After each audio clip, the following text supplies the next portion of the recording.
காலையிலே ஏன் நேற்றைய தினமே எனக்கு உள்ளூரில் உள்ள ராஷ்டிரிய ஸ்வயம் சேவக் பிரமுகர்களிடமிருந்து பஞ்சாப் மாநிலத்தில் குருஷேத்திரத்திலிருந்து கோ சம்ரட்சணத்திற்காக ரத யாத்திரை வருகிறது. அது கடைசியாக ஆந்திர மாநிலத்தின் சித்தூரிலே முடிந்து வேலூரிலே நுழைகிறது.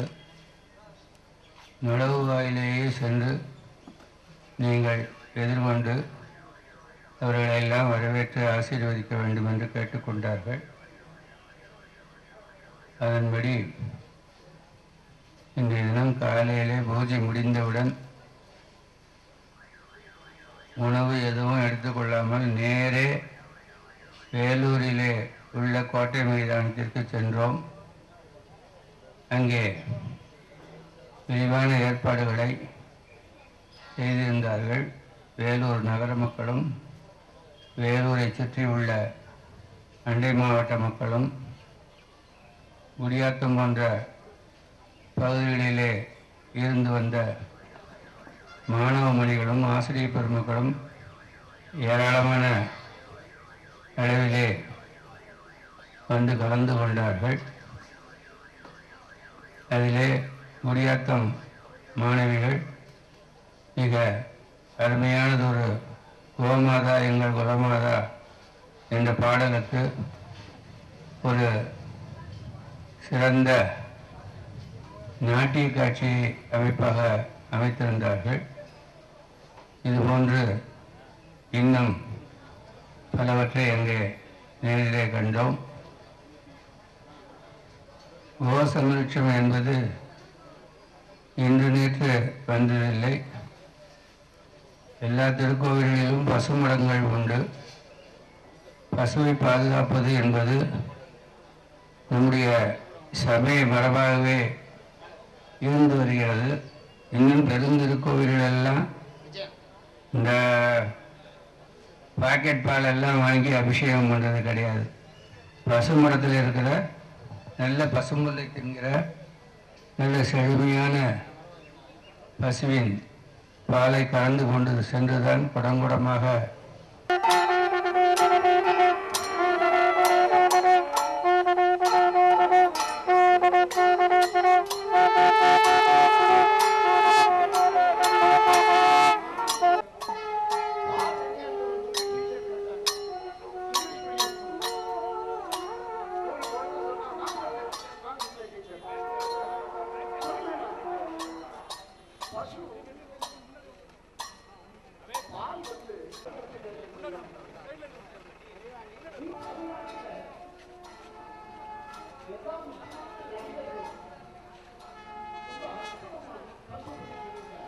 ரொம்ப நல்லா இருந்தது. அதனால இந்த இயற்கை விவசாயம் முடியும். பசுவினாலதான் இந்த நாட்டினுடைய பொருளாதாரம் உயரும். இன்னைக்கு நம்ம நாட்டை நாசம் பண்ணிட்டு இருக்கிறது இந்த டீசல் பெட்ரோல் விலை. சும்மா வசதிச்சே போறோம். ஒவ்வொரு நாளும் ஒரு விலை வைக்கிறோம். அது வைக்கிறதும் விலை. அப்படி பெட்ரோல் டீசல் தேவையில்லாத ஒரு சூழ்நிலையை கோமாதா உண்டாக்க முடியும். இந்த கோபர் கேஸை சிலிண்டரில் அடைச்சு காருக்கு, பஸ்ஸுக்கு, வீட்டுக்கு எல்லாத்துக்கும் கொடுக்குறாங்க. கான்பூர்ல பெரிய தொழிற்சாலை வச்சிருக்காங்க. இந்த உலை ஏற்றுமதி இறக்குமதி பண்றதுனால எத்தனையோ ஆயிரக்கணக்கான கோடி ரூபாய் பணம் வெளிநாட்டுக்கு போகுது. நாம் கடன் பண்ணுவோம். இந்த இயற்கை விவசாயத்தை பயன்படுத்த ஆரம்பிச்சோம்னா வெளிநாட்டுக்கு இங்கேருந்து போகிற பணம், இங்கேருந்து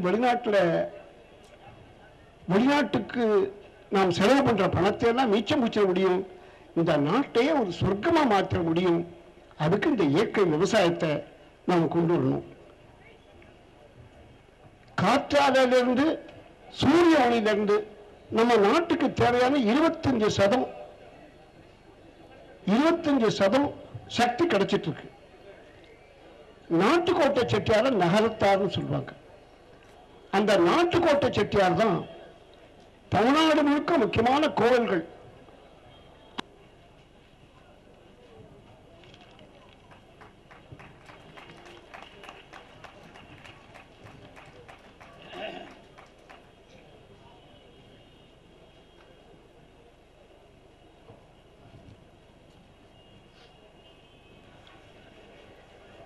कहा है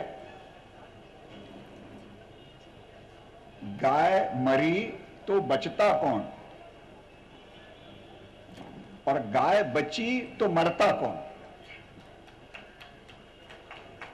गाय मरी तो बचता कौन, अगर गाय मर गई तो कोई नहीं बचेगा, और गाय बची तो मरता कौन, गाय अगर बच गई तो कोई मरेगा नहीं।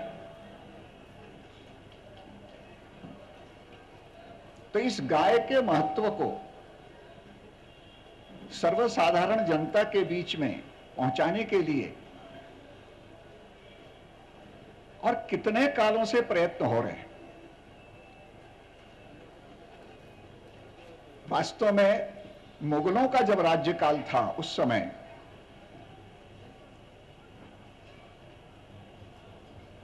कुछ जगह पर गाय मारना शुरू हुआ था, लेकिन बाबर ने मरते समय पर अपने पुत्र हुमायूं को कहा था कि देखो, भारतवर्ष में गाय को अत्यंत ही पूज्य मानते हैं, माता मानते हैं, और इसलिए तुम अपने राज्य में गाय की हत्या नहीं होने देना। उसी प्रकार अकबर के समय में भी देश में गौ हत्या बंद थी,